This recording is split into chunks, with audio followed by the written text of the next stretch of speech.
जय हिंद साथियों। मैं एसपी ठाकुर आप सभी का हार्दिक वंदन करता हूं।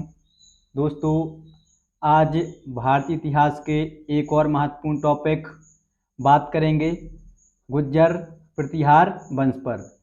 गुर्जर प्रतिहार वंश को बहुत ही विस्तार पूर्वक जानेंगे, तो चलिए वीडियो स्टार्ट करते हैं। गुर्जर प्रतिहार वंश। गुर्जर प्रतिहार वंश ने कब से कब तक शासन किया है? तो 730 ईस्वी से लेकर के 1090 ईस्वी तक शासन किया है। कब से कब तक शासन किया है? 730 ईस्वी से लेकर के 1090 ईस्वी तक शासन किया है। बात करें कि गुर्जर प्रतिहार वंश के जानकारी के स्रोत क्या क्या हैं, तो जानकारी के स्रोत, तो गुर्जर जाति का सर्वप्रथम उल्लेख रवि कीर्ति ने किया है। कहाँ पर किया है? जो इनका ऐहोल अभिलेख है, कहाँ पर? कर्नाटक में। रवि कीर्ति द्वारा स्थापित ऐहोल अभिलेख में सर्वप्रथम गुर्जर जाति का उल्लेख मिलता है। इसके बाद में बाणभट्ट ने अपनी पुस्तक हर्षचरित में भी गुर्जर जाति का उल्लेख किया है। गुर्जर प्रतिहार वंश के इतिहास की जानकारी मेहर भोज के जो ग्वालियर प्रशस्ति अभिलेख है, इससे प्राप्त भी होती है। वहीं गुर्जर प्रतिहार वंश के दरबार में रहे राजशेखर की पुस्तकें कर्पूर मंजरी, काव्य मीमांसा और विद्यासाल भंजिका, इनमें भी गुर्जर प्रतिहार वंश की जानकारी प्राप्त होती है। इसके बाद में जयानक की पुस्तक पृथ्वीराज विजय में भी तथा कल्हण की पुस्तक राजतरंगिणी में गुर्जर प्रतिहार वंश की जानकारी प्राप्त होती है। गुर्जर प्रतिहार वंश की जानकारी प्राप्त होती है किससे? जयानक की पुस्तक पृथ्वीराज विजय और कल्हण की पुस्तक राजतरंगिणी से। जो कल्हण की पुस्तक राजतरंगिणी है, यह भारत का पहला ऐतिहासिक ग्रंथ है। अब बात करते हैं उत्पत्ति की। इनकी उत्पत्ति कहाँ से हुई है? तो जो चंद्रवरदायी हुए हैं, पृथ्वीराज चौहान के दरबारी कवि एवं साहित्यकार थे, तो जो चंद्रवरदायी की पुस्तक है पृथ्वीराज रासो, पृथ्वीराज रासो में गुर्जर प्रतिहार वंश की उत्पत्ति अग्निकुंड से मानी गई है। तो याद रखोगे आप कि चंद्रवरदायी की पुस्तक पृथ्वीराज रासो में गुर्जर प्रतिहार वंश की उत्पत्ति किससे बताई गई है? अग्निकुंड से बताई गई है। वहीं जो मेहर भोज राजा हुए हैं, उनके ग्वालियर अभिलेख में भी गुर्जर प्रतिहार वंश स्वयं को राम के भाई जो लक्ष्मण हैं, जिनको सौमित्र भी कहते हैं, वो राम के दरबार में प्रतिहार मतलब कि द्वारपाल थे, तो उनका वंशज भी ये मानते हैं। इन सब आधारों पर जो अधिकांश इतिहासकार हैं, वह गुर्जर प्रतिहार वंश को क्षत्रिय स्वीकार करते हैं। अब बात करते हैं कि गुर्जर प्रतिहार वंश की स्थापना किसने की थी, संस्थापक कौन था? तो गुर्जर प्रतिहार वंश का संस्थापक नागभट्ट प्रथम था। कौन था? नागभट्ट प्रथम। ये नाम आप याद रखोगे, क्योंकि मैं आपको हमेशा से बताता रहा हूं कि किसी भी वंश का संस्थापक और अंतिम शासक परीक्षा की दृष्टि से अति महत्वपूर्ण रहते हैं, पूछे ही जाते हैं। तो गुर्जर प्रतिहार वंश का संस्थापक कौन था? नागभट्ट प्रथम था, जिसने 730 ईस्वी से लेकर के 756 ईस्वी तक शासन किया था। और इसने अपनी राजधानी कहाँ बनाई थी? तो मध्य प्रदेश के उज्जैन को इसने अपनी राजधानी बनाई थी। गुर्जर प्रतिहारों शासकों की मालवा शाखा का प्रथम शासक, तो गुर्जर प्रतिहारों की मालवा शाखा का प्रथम शासक कौन था? नागभट्ट प्रथम था। कौन था? नागभट्ट प्रथम था। वहीं जो ग्वालियर अभिलेख है, इससे ज्ञात होता है कि जो नागभट्ट प्रथम था ना, इसने जो बहुत ही ज्यादा शक्तिशाली माने जाते थे, कौन? अरब, जिनको क्या कहा गया है? मलेच्छ कहा गया है, इनको पराजित किया था। और इसने भड़ौच को भी जीता था। ये पॉइंट आप याद रखोगे। वही नागभट्ट प्रथम राष्ट्रकूट शासक दंती दुर्ग से पराजित भी हुआ था, ठीक है। और ऐसा ज्ञात होता है किससे? संजन ताम्रलेख से।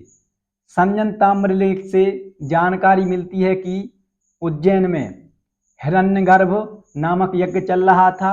किसके द्वारा करवाया जा रहा था? तो क्षत्रियों के द्वारा यही यज्ञ करवाया जा रहा था। तो दंती दुर्ग ने नागभट्ट प्रथम को हिरण्यगर्भ नामक यज्ञ का द्वारपाल बनने के लिए विवश कर दिया था। इसकी जानकारी किससे प्राप्त होती है? संजन ताम्रलेख से प्राप्त होती है। नागभट्ट के उत्तराधिकारियों की बात करें तो नागभट्ट प्रथम के बाद में गुर्जर प्रतिहार वंश का शासक बनता है काकुत्स। इसके बाद में देवराज बनता है और देवराज के बाद एक जो गुर्जर प्रतिहार वंश का वास्तविक संस्थापक माना जाता है कौन? वत्सराज। ये बहुत ज़्यादा महत्वपूर्ण है। तो बात करते हैं अब वत्सराज पर। तो वत्सराज ने गुर्जर प्रतिहार वंश पर कब से कब तक शासन किया है?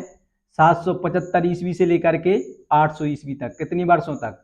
25 वर्षों तक इसने गुर्जर प्रतिहार वंश पर शासन किया है।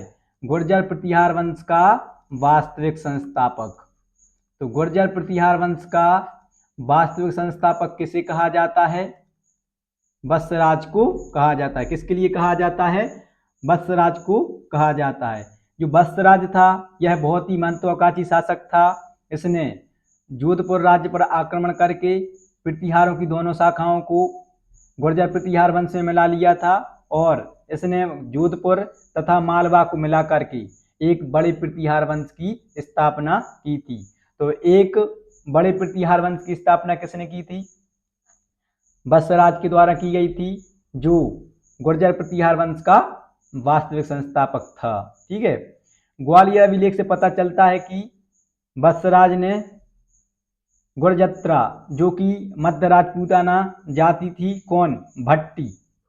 भट्टी जाति को इसने पराजित करके उस पर अधिकार प्राप्त किया था। वहीं वत्सराज 786 में कन्नौज के शासक इंद्रायुध, यह कन्नौज पर आक्रमण करता है। कौन? वत्सराज। कब? 786 में। इंद्रायुध को पराजित करता है तथा इंद्रायुध को कन्नौज का सामंत नियुक्त कर देता है। क्या कर देता है? सामंत नियुक्त कर देता है। लेकिन कन्नौज जहाँ पर त्रिपक्षीय संघर्ष चल रहा था, वहीं कन्नौज के प्रश्न को लेकर के वत्सराज और जो पाल वंश का शासक होता है कौन? धर्मपाल, इनके मध्य में युद्ध हो जाता है, तो जिसमें वत्सराज की विजय हो जाती है। तो इस बात का धर्मपाल को अफसोस रहता है। लेकिन जब वत्सराज का अंतिम दिनों में शासन चलता है, अंतिम दिन रहते हैं शासन के, तो उस टाइम पर जो राष्ट्रकूट वंश के शासक होते हैं कौन? ध्रुव। ध्रुव से वत्सराज पराजित हो जाते हैं। पराजित हो जाते हैं तो वत्सराज की शक्ति को भीषण आघात लगता है, जिसका लाभ उठा करके पाल वंश का जो शासक था कौन? धर्मपाल, जो वत्सराज से पराजित हुआ था, यह कन्नौज पर आक्रमण करता है। कन्नौज पर आक्रमण करता है तथा कन्नौज का जो सामंत था कौन? इंद्रायुध। इंद्रायुध को पराजित करता है तथा वहां का शासक किसे नियुक्त कर देता है? चक्रायुध को शासक नियुक्त कर देता है। चक्रायुध को शासक नियुक्त कर देता है। इसके बाद में वत्सराज के बाद में नेक्स्ट शासक कौन बनता है? नागभट्ट द्वितीय बनता है, जो कि 800 ईस्वी से लेकर के 833 ईस्वी तक, मतलब कि गुर्जर प्रतिहार वंश पर 33 वर्षों तक शासन करता है। यह अपनी राजधानी कन्नौज को बनाता है उज्जैन के स्थान पर। और जो नागभट्ट द्वितीय है, यह वत्सराज का उत्तराधिकारी तथा पुत्र था। ये पॉइंट आप याद रखोगे।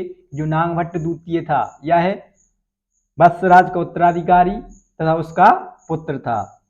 नागभट्ट द्वितीय अपने पिता की हार का बदला लेना चाहता है, तो यह कन्नौज पर आक्रमण करके धर्मपाल द्वारा नियुक्त चक्रायुध को पराजित कर देता है तथा कन्नौज को अपनी राजधानी बना लेता है। वहीं नागभट्ट द्वितीय ने मुंगेर के निकट, जो पाल वंश का शासक था कौन, धर्मपाल, जिसने चक्रायुध को कन्नौज का सामंत नियुक्त किया था, शासक नियुक्त किया था, तो धर्मपाल को मुंगेर के निकट कौन पराजित करता है, नागभट्ट द्वितीय पराजित करता है। यही है, नागभट्ट द्वितीय ने मुंगेर के निकट पाल शासक धर्मपाल को पराजित किया था। वहीं पर जो नागभट्ट द्वितीय है वह राष्ट्रकूट शासक गोविंद तृतीय से पराजित हो जाता है तथा इसके पराजय के उपरांत गोविंद तृतीय का मालवा पर अधिकार हो जाता है। इसके बाद में गोविंद तृतीय का मालवा पर अधिकार हो जाता है। इसके बाद में इसका पुत्र, किसका, नागभट्ट द्वितीय का पुत्र नेक्स्ट शासक बनता है, जो कि 833 से लेकर के 836 ईस्वी तक शासन करता है, मात्र 3 वर्ष तक ही, 3 साल यह शासन कर पाता है, क्योंकि यह गुर्जर प्रतिहार वंश का सबसे कमजोर शासक था। रामभद्र एक कमजोर शासक होता है, जो किसका पुत्र था, नागभट्ट द्वितीय का पुत्र था। रामभद्र के बाद में नेक्स्ट शासक कौन बनते हैं, मेहर भोज, जो कि गुर्जर प्रतिहार वंश का सबसे शक्तिशाली शासक था, सबसे शक्तिशाली शासक था। तो गुर्जर प्रतिहार वंश का सबसे शक्तिशाली शासक कौन था, मेहर भोज था, ठीक है, जो कि गुर्जर प्रतिहार वंश पर 836 ईस्वी से लेकर के 885 ईस्वी तक शासन करता है। मतलब कि कितने वर्षों तक, 49 वर्षों तक शासन करता है। अगर बात करें कि इसकी उपाधियों की, तो इसने आदिवराह तथा प्रवास की उपाधियां धारण की थी। आदिवराह भगवान विष्णु का बहुत ही ज्यादा अनन्य भक्त था, जिसके कारण इसने आदिवराह और प्रवास की उपाधि धारण की थी। जो अरब यात्री था, अरब यात्री अलमसूदी ने मेहर भोज को क्या कहा है, बरुआ कहा है।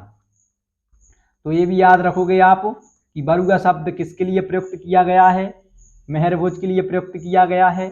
और किसके द्वारा प्रयुक्त किया गया है, तो अरब यात्री अलमसूदी के द्वारा प्रयुक्त किया गया है। मेहर भोज भगवान विष्णु का उपासक था, ठीक है, गुर्जर प्रतिहार वंश का सबसे शक्तिशाली शासक था। जो इसकी शक्ति की पराकाष्ठा की जानकारी हमें प्राप्त होती है, जो इसका अभिलेख है ग्वालियर प्रशस्ति अभिलेख। ग्वालियर प्रशस्ति अभिलेख किसका है, इसका ही है, मेहर भोज का, जिसमें इसकी शक्ति की जानकारी प्राप्त होती है। मेहर भोज ने नागभट्ट द्वितीय द्वारा बनाई गई राजधानी कन्नौज को पूर्ण रूप से गुर्जर प्रतिहार वंश की राजधानी बनाया था। तो ये पॉइंट आप याद रखोगे कि गुर्जर प्रतिहार वंश की जो कन्नौज राजधानी नागभट्ट द्वितीय के द्वारा बनाई गई थी, उसको पूर्ण रूप से किसने बनाया था, तो मेहर भोज ने बनाया था। मेहर भोज ने शासक बनने के बाद 10 वर्षों तक अपनी शक्ति को संगठित किया। उसके बाद में इसने अपने साम्राज्य को विस्तारित किया। अगर साम्राज्य विस्तार के बाद चर्चा करते हैं कि इसने किस किस पर विजय प्राप्त की, तो बराह ताम्रपत्र से जानकारी प्राप्त होती है कि इसने बुंदेलखंड एवं गुरजत्रा पर विजय प्राप्त की थी। वहीं बात करें कि चारसू अभिलेख में गुहिल शासक हर्षराज को पराजित किया था। जो हर्षराज थे या कौन थे, गुहिल शासक थे, और इसकी जानकारी किसे मिलती है, चारसू अभिलेख में मिलती है। वहीं कहला अभिलेख में जो कलचुरियों के शासक थे कौन, गुणाम बोधिदेव, यह भी मेहर भोज के क्या थे, उपासक थे या बंदी थे, ठीक है।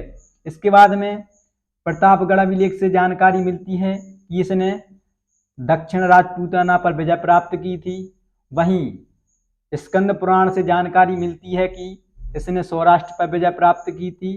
तथा कल्हण की राजतरंगिणी, राजतरंगिणी किसकी पुस्तक है, कल्हण की है, जो कि भारत का पहला ऐतिहासिक ग्रंथ है। इससे जानकारी प्राप्त होती है कि मेहर भोज ने उत्तर पश्चिम अभियान भी किया था तथा वहां पर विजय प्राप्त की थी। इसके बाद में इसका पाल वंश के शासक होते हैं देवपाल। देवपाल से इसका संघर्ष चलता है। तो मेहर भोज एवं देवपाल के मध्य संघर्ष, जिसकी जानकारी हमें बादल अभिलेख से प्राप्त होती है कि देवपाल ने मेहर भोज को पराजित किया था। वहीं पर ग्वालियर प्रशस्ति अभिलेख से हमें जानकारी प्राप्त होती है कि मेहर भोज ने देवपाल को पराजित किया था। इन सभी साक्ष्यों के आधार पर हम कह सकते हैं कि मेहरभोज एवं देवपाल के मध्य दो संघर्ष हुए होंगे, जिसमें पहले में मेहरभोज पराजित हो गया था तथा दूसरे में देवपाल को पराजित कर दिया था। इसके बाद में मेहरभोज एवं राष्ट्रकूट शासकों के मध्य संघर्ष होता है। जो मेहरभोज होता है यह राष्ट्रकूट शासक अमोघ वर्ष पर आक्रमण करता है। तो जो अमोघ वर्ष का सामंत होता है कौन? ध्रुव। ध्रुव पराजित करता है किसके लिए? मेहरभोज को। पराजित हो जाता है और ध्रुव मालवा पर अधिकार कर लेता है।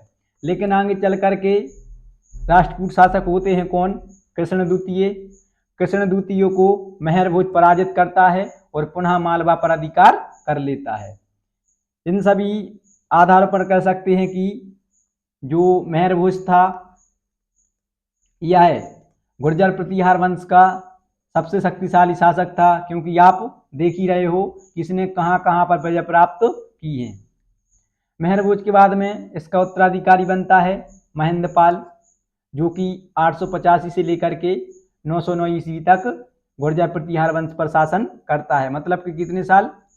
24 वर्षों तक यह शासन करता है। मेहरभोज का उत्तराधिकारी था यह पाल शासक नारायण पाल को पराजित करता है तथा कश्मीर के शासक शंकर वर्मन से स्वयं पराजित हो जाता है। शंकर वर्मन से पराजित होने पर दक्षिणी पंजाब का कुछ हिस्सा शंकर वर्मन को प्राप्त हो जाता है। इस पराजय से महेंद्रपाल को ज़्यादा क्षति नहीं होती है। महेंद्रपाल के दरबार में एक बहुत ही प्रसिद्ध विद्वान रहते थे, उनका नाम क्या था? राजशेखर। राजशेखर की रचनाएं बहुत ही ज़्यादा इम्पोर्टेंट हैं, क्योंकि परीक्षाओं में पूछी जाती हैं। पहली बात तो ये कि राजशेखर किसके दरबार में निवास करते थे? तो महेंद्रपाल के दरबार में निवास करते थे। अगर इनकी रचनाओं की बात की जाए तो बाल रामायण, बाल महाभारत, काव्य मीमांसा, विद्यासाल भंजिका, हरविलास और भुवन कोश, ये किसकी रचनाएं हैं? राजशेखर की हैं। भुवन कोश।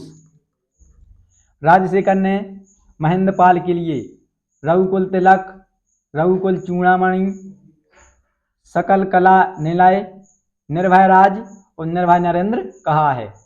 तो रघुकुल तिलक, रघुकुल चूड़ामणि, सकल कला निलय, निर्भय राज और निर्भय नरेंद्र किसके लिए कहा गया है? गुर्जर शासक महेंद्रपाल के लिए कहा गया है। और किसके द्वारा कहा गया है? तो राजशेखर के द्वारा कहा गया है। महेंद्रपाल के बाद में इसके दो पुत्र होते हैं कौन? महिपाल प्रथम और भोज द्वितीय।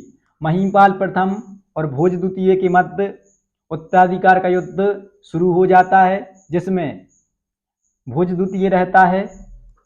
भोज द्वितीय चेदी शासक कोकल प्रथम की सहायता से नेष्ट शासक बनता है। तो भोज द्वितीय कब से कब तक शासन करता है? 910 ईस्वी से लेकर के 912 ईस्वी तक शासन करता है, मात्र 2 ही वर्ष। महेंद्रपाल की मृत्यु के पश्चात उसके दो पुत्रों भोज द्वितीय तथा महिपाल प्रथम के मध्य उत्तराधिकार का संघर्ष हुआ। चेदी शासक कोकल प्रथम की सहायता से भोज द्वितीय शासक बना, लेकिन इसके 2 वर्षों के पश्चात जो इसका भाई था कौन? महिपाल प्रथम। महिपाल प्रथम चंदेल शासक हर्ष की सहायता से अपने भाई भोज द्वितीय को पराजित करता है तथा नेष्ट शासक बनता है। इसके बाद महिपाल प्रथम कब से कब तक? 912 ईस्वी से लेकर के 944 ईस्वी तक शासन करता है। मतलब कि कितने वर्षों तक? 32 वर्षों तक शासन करता है। जो महिपाल प्रथम के दरबार में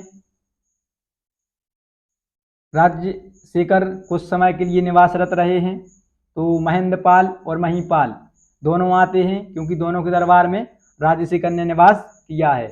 महिपाल प्रथम को आर्यावर्त का महाराजाधिराज रघुकुल मुकुटमणि और रघुकुल मुक्तामणि किसने कहा है? राजशेखर ने कहा है। तो आर्यावर्त का महाराजाधिराज किसके लिए कहा गया है? महिपाल प्रथम के लिए कहा गया है। किसके द्वारा कहा गया है? तो राजशेखर के द्वारा कहा गया है। वहीं महिपाल प्रथम के समय में 915 ईस्वी में अरब यात्री अल-मसूदी भारत आता है और वह महिपाल के लिए बऊर शब्द प्रयोग करता है। तो बऊर किसके लिए कहा गया है? महिपाल प्रथम के लिए कहा गया है। किसके द्वारा कहा गया है? अरब यात्री अल-मसूदी के द्वारा कहा गया है। महिपाल प्रथम के जो शासन के अंतिम दिनों में जो प्रतिहार शासक रहता है वह कमजोर होने लगता है तथा जो सामंत रहते हैं वह स्वतंत्र होने लगते हैं। जैसे चंदेल, गुहिल और कलचुरी ये अपने आप में स्वतंत्र होने लगते हैं। महिपाल प्रथम के बाद गुर्जर प्रतिहार वंश की शक्ति कहीं ना कहीं क्षीण होती है और जो इसके उत्तराधिकारी होते हैं वह इतनी योग्य नहीं होते हैं। अगर उत्तराधिकारी में बात करें तो महेंद्रपाल द्वितीय शासक बनता है, उसके बाद में देवपाल, उसके बाद में विनायकपाल द्वितीय, उसके बाद में महिपाल द्वितीय, उसके बाद में विजयपाल तथा विजयपाल के बाद में राज्यपाल शासक बनता है। राज्यपाल कब से कब तक शासन करता है? तो राज्यपाल 910 ईस्वी से लेकर के 1018 ईस्वी तक शासन करता है। मतलब कि कितने वर्षों तक? 28 वर्षों तक यह गुर्जर प्रतिहार वंश पर शासन करता है। लेकिन 1018 में महमूद गजनवी कन्नौज पर आक्रमण करता है तथा यह वहां से भाग जाता है। कौन? अपनी राजधानी छोड़कर राज्यपाल भाग जाता है। इससे क्रोधित होकर के जो चंदेल शासक होते हैं इस मौके का फायदा उठाते हैं और अन्य हिंदू राजाओं के सहयोग से राज्यपाल की हत्या कर देते हैं। इस प्रकार राज्यपाल का अंत हो जाता है।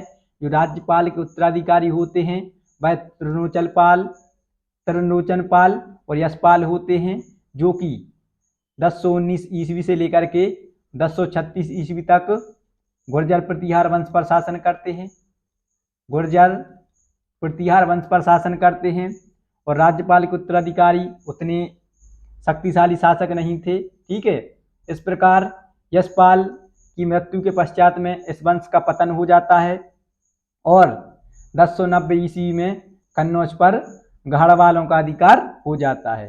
तो गुर्जर प्रतिहार वंश का अंतिम शासक कौन था? यशपाल था। मैंने आपको बताया है कि किसी भी वंश का प्रथम शासक जो संस्थापक है और अंतिम शासक परीक्षा की दृष्टि से अति महत्वपूर्ण रहते हैं, क्योंकि ये कहीं ना कहीं परीक्षा में पूछे जाते हैं। तो गुर्जर प्रतिहार वंश का संस्थापक कौन था? नागभट्ट प्रथम था। नागभट्ट प्रथम था। वहीं बात की जाए कि अंतिम शासक तो यशपाल था। यशपाल की मृत्यु होते ही कन्नौज पर गढ़वालों का अधिकार हो जाता है और इसके बाद में नेक्स्ट वंश आता है कौन सा? गढ़वाल वंश। गढ़वाल वंश कब से कब तक? तो 1090 ईस्वी से लेकर के 1194 ईस्वी तक शासन करता है, जिसमें चंदावर के युद्ध में मोहम्मद गौरी के द्वारा जयचंद परास्त हो जाता है, जो कि गढ़वाल वंश का अंतिम शासक होता है और इस प्रकार गढ़वाल वंश का भी अंत हो जाता है। इसको मैं आपको नेक्स्ट वीडियो में विस्तार पूर्वक लेकर आऊँगा, गढ़वाल वंश।